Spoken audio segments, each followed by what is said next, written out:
அவ என்னன்னு கேட்டப்ப இந்த மாதிரி சுத்தமாக பால் கூட வாங்க முடியல, சின்ன குழந்தைங்களாம் இருக்காங்க அப்படின்ற மாதிரி சொன்னோன்னா நாங்கள் போய் உடனே ஒரு நாள் தேவையான ப்ரொவிஷன்ஸ் வாங்கி கொடுத்துருக்கு. இப்போ காலையில் டிஃபன் அரேஞ்ச் பண்ணி கொடுத்துருக்கு. அது வந்து சுத்தமாக அங்கேருந்து வர முடியாதனால வாங்கி கொடுத்துருக்கு. இப்போ மற்றது வந்து நாங்கள் சாப்பாடு ஆர்டர் பண்ணியிருக்கோம். இங்கே லோக்கலில் இங்கே உள்ளவங்களுக்கு எது முடியாதோ அவங்களுக்கு ஆர்டர் பண்ணியிருக்கோம் கொடுக்குறேன்னு சொல்லிட்டு இப்போ வரைக்கும் இருக்குது. இதுக்கப்புறம் வேணும்னாலும் நாங்கள் நம்பர் கொடுத்துட்டு வந்திருக்கோம், கான்டாக்ட் நம்பர். இப்போ நாங்கள் இதில் வந்து இது எதை தாண்டி தான் நாங்கள் வந்து ஒரு மனிதாபிமான அடிப்படையில் இருக்கிறவங்களாம் நம்ம ஊரில் இருக்கிறாங்க நம்ம தேடி வந்துடும். அதை தாண்டி கட்சி ரீதியாக நாங்கள் வந்து தமிழக வெற்றி கழகத்தில் வந்து கட்சி ரீதியாக நம்ம பண்ணிக்கிட்டு இருக்கோம். இப்போ வந்து தமிழக வெற்றி கழக தலைவர் வந்து எதுவும் உங்களுக்கு அந்த மாதிரி அறிவுறுத்திருந்தாங்களா? அந்த மாதிரி கொடுக்க சொல்லி எதுவும் உங்களுக்கு விஜய் சார் எதுவும் சொல்லியிருந்தாங்களா? கொடுக்க சொல்லி அது வந்து அது எங்கள் தலைவர் வந்து எப்பவுமே சொல்றது, புதுசாக இதுக்குன்னு சொல்றது கிடையாது. பிறப்புக்கும் எல்லாம் உயிருக்கும் இதை போய் நாங்கள் சொன்னாதான் நீங்கள் போய் அப்டேட் பண்ணணும், நாங்கள் சொன்னாதான் பார்க்கணும்னா எதுவுமே கிடையாது. களத்தில் இறங்குறதா நாங்கள் வேலை.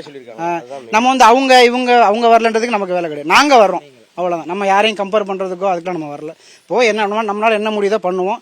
இன்னும் ஃபர்தராக என்னென்ன முடியுதோ டீட்டெயிலாக நம்ம பண்ணுறோம்.